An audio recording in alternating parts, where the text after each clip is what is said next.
Felipe Neto, o que aconteceu que você mudou o que pensava sobre o Lula e o PT? Então, querida, eu tive a oportunidade de falar isso pra Dilma e pro Lula, né? Eu falei, eu era antipetista antes do antipetismo existir. Na época que o Lula tinha 85% de aprovação, eu tava lá nos 15%, gritando que ele era bandido, corrupto, safado, vagabundo. Eu tive uma criação conservadora. E eu tive um integrante da minha família que fez grande parte dessa minha criação e que eu tinha como um ídolo, que odiava o PT com todas as forças. Então a minha fase de começar a entender, gerar as minhas ideias, foi muito influenciada por ele. E eu odiava com todas as minhas forças o PT e eu tinha convicção de que ali só tinha criminoso. Essa era uma convicção que eu tinha. Mas veja bem, uma coisa que é muito importante, isso era uma ideia que tinha sido incutida em mim.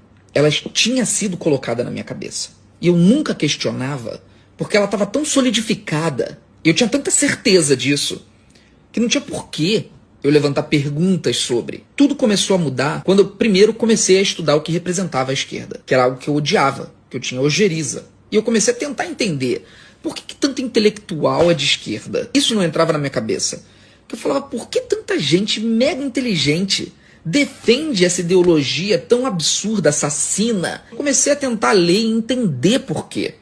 E ali a coisa começou a mudar de figura, quando eu comecei a ler livros a esse respeito. Mas isso foi o que foi mudando o meu imaginário sobre a esquerda. Sobre o PT e o Lula e a Dilma, o que realmente foi fundamental para eu mudar foi quando aconteceu a Vaza Jato. Eu era um cara que achava que o Moro tinha sido um herói. O cara conseguiu prender o Lula. Para mim era tipo, putz grilo, esse cara, herói nacional. Até que eu comecei, de fato, a questionar algumas coisas, principalmente quando começaram a vazar os prints de conversas entre o Moro e o Dallagnol, que representava ali a acusação. E eu comecei a olhar aquelas mensagens. Eu falei, peraí, tem alguma coisa muito errada aqui. O Moro claramente está de conluio, ele está ensinando, o Moro é o juiz do caso, ele tem que ser 100% imparcial, ele está ensinando como a acusação tem que fazer.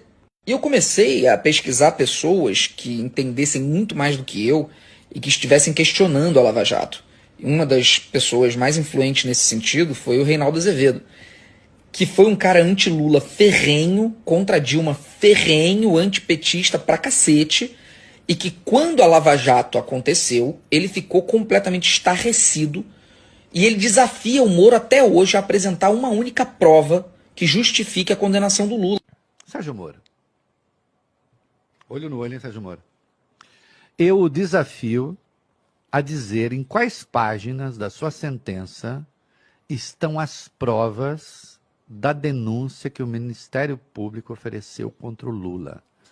Eu faço esse desafio em todos os lugares e você nunca aceita prova da denúncia.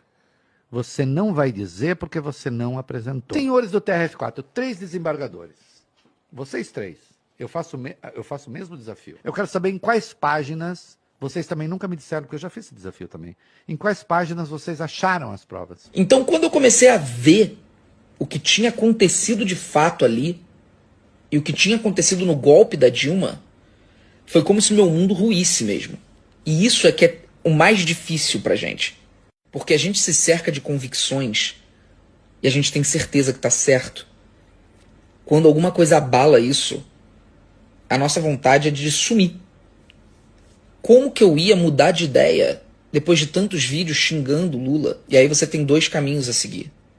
Ou você segue a sua consciência, pede perdão e tem a humildade de recomeçar do zero, consertando as cagadas que você fez.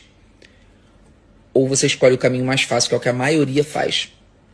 Teimosia, continua justificando os próprios erros e continua acreditando piamente que está certo. Quando começaram a surgir as provas irrefutáveis de que a prisão do Lula era completamente ilegal, quando surgiram todas as evidências de que o golpe na Dilma foi um golpe de fato, arquitetado, e que o antipetismo foi uma coisa formada, pensada, planejada para derrubar o PT e colocar o PSDB no poder. Quando isso tudo ficou cristalino para mim, o meu mundo realmente ali naquele momento abriu um buraco e a única coisa que eu queria era sumir. Como eu podia estar tão errado? Como eu podia ter acreditado de maneira tão burra em tantas mentiras? Eu escolhi o caminho da consciência. Eu escolhi o caminho de corrigir todas as cagadas que eu tinha feito. Pedir perdão para todas as pessoas com quem eu tinha errado. E tentar, de alguma forma, direcionar pelo menos as pessoas que eu influencio a enxergarem a verdade.